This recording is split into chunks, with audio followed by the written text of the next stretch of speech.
Bienvenue à toutes et à tous pour la lecture de cette pleine lune du 12 mai, une lunaison forte, chargée, mais porteuse de guérison. On peut le voir ainsi. Soleil en taureau, lune en scorpion, le corps et l'âme se parlent, c'est peut-être à nous d'écouter. Et pour ce qui est des harmoniques, la lune d'ambre est suivie de l'ascendant lune sacrée, et la quête de vie, c'est l'aura devant. On a déjà vu quelque chose qui ressemblait à ça, mais attention, les éléments sont très importants. L'ambre, c'est quoi? L'ambre représente les émotions figées dans le temps, parfois non digérées et parfois porteuses de beauté, de magie. Ce sont nos souvenirs, les bons comme les mauvais. Et l'ambre nous parle aussi des émotions, de ce qu'on a vécu avec les autres, souvent en amitié ou en amour ou dans la famille, etc. Tout ce qui a pu toucher notre cœur, tout ce qui a pu toucher nos sentiments, nos émotions. Or là, ce qui est bien avec l'ambre, c'est que cette résine va durcir, elle va faire de vos larmes une petite sculpture brillante à travers laquelle il y a une lumière qui passe, une lumière un peu dorée, assez belle toutefois. Mais ça sert à quoi? Là, ce que je suis en train de vous dire, c'est que les émotions maintenant, les blessures et les brûlures se sont apaisées.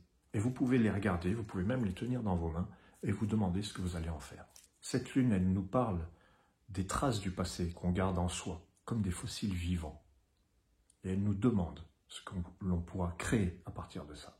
Concrètement, c'est vraiment la période idéale pour observer ces émotions qui reviennent en boucle, ces schémas qui se répètent, et pour ne plus réagir comme avant. Donc il y a un mélange d'analyse et de ressenti. Mais c'est un mélange qui va agir pour le meilleur. Et n'oublions pas qu'avec la période du taureau, il y a quand même l'idée de rechercher quelque chose de confortable, d'agréable, et les choses simples, les plaisirs simples, le confort, la stabilité. Et je trouve que l'ambre ressemble un peu à cette énergie-là, puisqu'elle vient stabiliser quelque chose, le concrétiser, le raffermir, le solidifier. Et au moins, on prend le temps de voir ce qui se passe. On se pose et on prend le temps de voir ce qui s'est passé.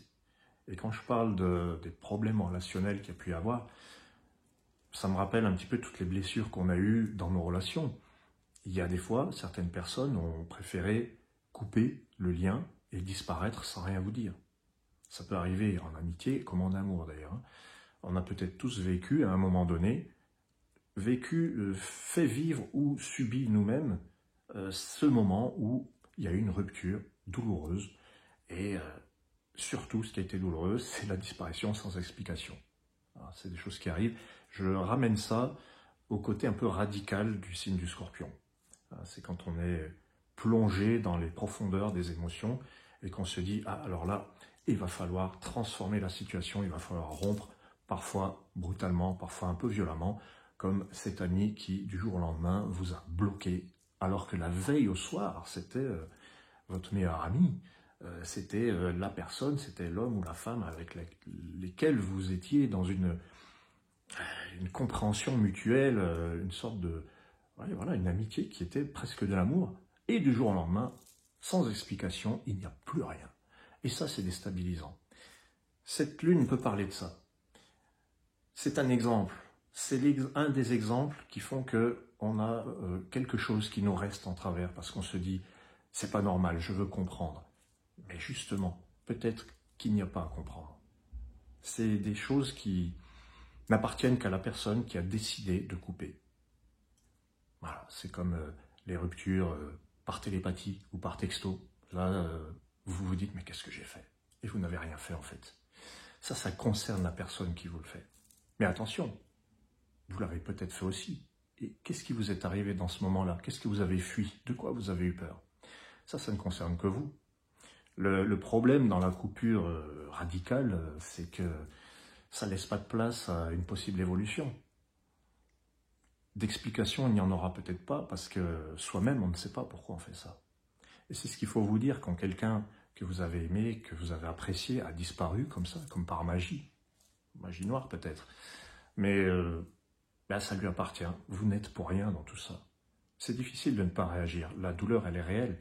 Et pourtant, c'est quand même ce qui est recommandé. Pourquoi? Parce que c'est à vous que vous faites du mal.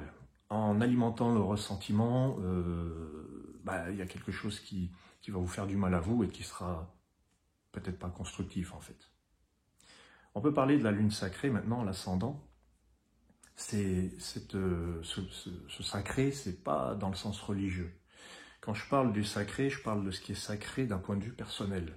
C'est ce qu'on ne touche pas, c'est ce que vous ne voulez pas qu'on touche, c'est le sanctuaire, c'est ce que vous ne voulez pas qu'on profane. Alors, posez-vous la question de qu'est-ce qui est sacré pour vous et dites-vous qu'il y a des choses sacrées pour l'autre. Vous avez peut-être, quand vous êtes victime d'une disparition inexpliquée, vous avez peut-être frôlé quelque chose de sacré chez cette personne et vous ne pouvez pas le savoir parce qu'elle ne vous le dira pas, parce que c'est trop dur pour elle de le dire, parce qu'elle est dans l'incapacité de vous le dire. Peut-être même parce qu'elle-même ne le sait pas. En tout cas, il y a un moment donné où le sacré a été profané. Donc il faut se poser la question de qu'est-ce qui est sacré pour vous. On est bien d'accord que tout le monde n'a pas la même définition de l'amitié ou de l'amour, et ni même du sacré. Donc qu'est-ce qui est sacré pour vous? Sous le prétexte de l'amour ou de l'amitié, on va ouvrir la porte de son jardin intérieur, et puis à un moment donné, tout d'un coup, on va le refermer, parce qu'on va se rendre compte qu'on a ouvert trop tôt, trop grand, trop longtemps. C'est peut-être simplement ça qui se passe. Quand quelqu'un referme la porte du jardin sous votre nez sans rien vous dire, ou quand vous le faites, parce que c'est possible aussi, eh bien, il y a quelque chose de cet ordre-là. Je n'aurais pas dû ouvrir. Mais qui est responsable? C'est la gardienne des clés, c'est la personne qui a la clé de ce jardin. Pourquoi elle a ouvert, pourquoi elle referme, ça ne peut concerner qu'elle. Alors il y a un point sur lequel je veux revenir par rapport au sacré, c'est que le sacré dans les harmoniques, ça revient aussi aux croyances et à la foi.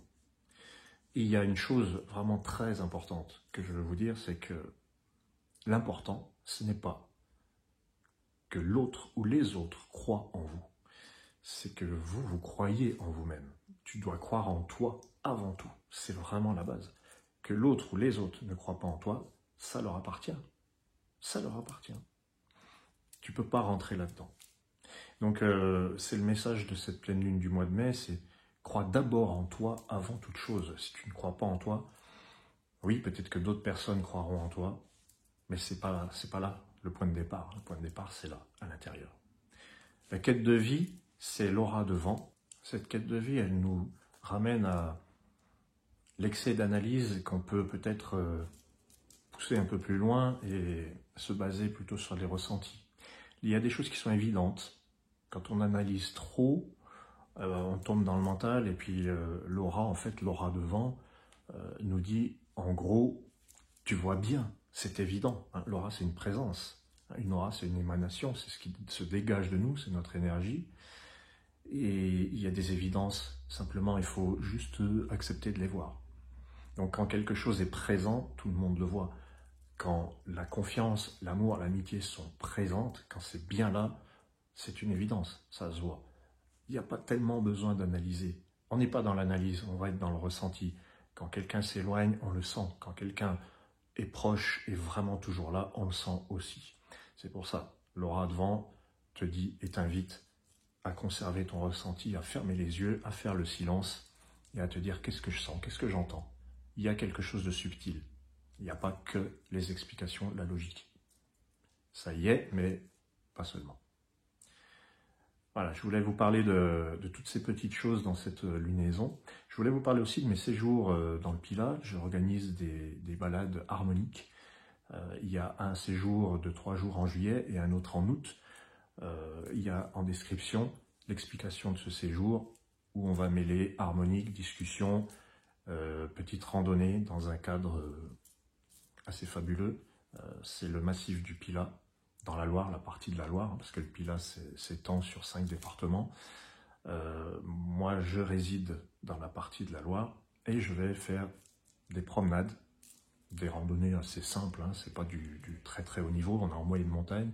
Et en même temps, je vous parle de vos harmoniques et je vous emmène sur ce lieu qui pour moi est symbolique, puisque c'est de là que me sont venues les harmoniques. Hein, c'est en venant marcher et parfois courir ici, que les idées ont afflué comme une sorte de réception.